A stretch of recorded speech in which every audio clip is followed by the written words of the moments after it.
O eto ang tanong, paano mo daw masasabi kung swerte ka sa asawa mo? Swerte ka sa asawa mo lalaki. Una, hindi ka minumura.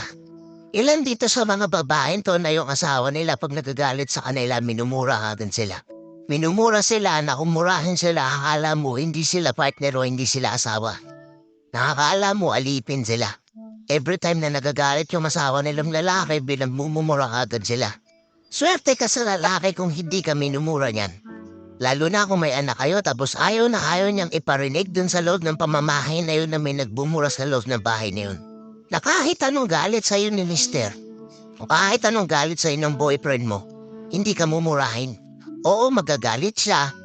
Oo, sasabihin niya yung rason bakit siya naiinis. Minsan mapipikon siya sa'yo dahil syempre babae tuyuin yan eh. Pero never kang mumurahin. Pangalawa, yung lalaking hindi ka sasaktan ng pisikal. Yung lalaking hindi ka binubugbog. Swerte ka kung makakuha ka ng lalaking ganun. Kasi not all the time sa relasyon, yung akala natin, nakikita natin yung isang couple na masayang masaya sila pero sa likod nun, yung mapapansin ka, yung babae minsan may mga pasa. Tapos sinasaktan na pala siya. Konti pagkakamali lang na nagawa ni Mrs. may pananakit na agad na kasunod. Tapos nakikita yun ng mga bata. Nakakala ng mga bata, okay lang yun. Na habang lumalaki sila, akala nila normal lang yun. Bakit ko sinasabi to? Swerte ka kapag yung lalaking na pangasawa mo mayroong control. Pare-parehas lang tayong tao, pare-parehas tayong nagagalit. Pero maswerte ka kapag yung lalaking nakuha mo, hindi nananakit. Alam ko may mga magko-comment ditong lalaki na ginagawa nila yun. Sasabihin nila, di mo alam story ako. Kumbida-bida. Di mo alam yung ginawa niya sa akin, huwag mo kaming turuan. Hindi ko kayo tinuturuan mga pa. Tapusin mo tong video na to. Ngayon, kapag nakahanap kayo ng ganitong klaseng lalaki, huwag niyong abusuhin. Hindi porket hindi nila ginagawa sa inyo yung mga ganong bagay, gagawin niyo yun sa kanila. Namumura-murahin sila, iti-take advantage niyo porket hindi nila yun sa inyo ginagawa.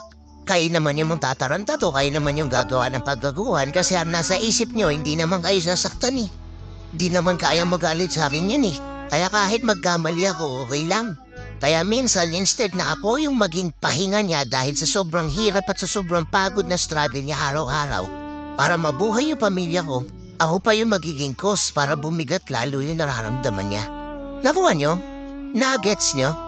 Oo, hindi nga kayo sinasaktan ng ganong lalaki, hindi nga kayo minumura ng ganong lalaki, but it doesn't mean na kapag napuno siya sa'yo, hindi ka naiiwan. Which is yun yung halagaan nyo. Maswerte kayo kung ganong klase ng lalaki yung nakuha nyo. Kaya ingatan nyo. Oo, minsan magkakaroon ng hindi pagkakaunawaan sa relasyon nyo.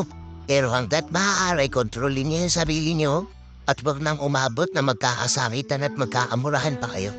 Ngayon ang tanong, maswerte ka ba sa lalaking napili mo?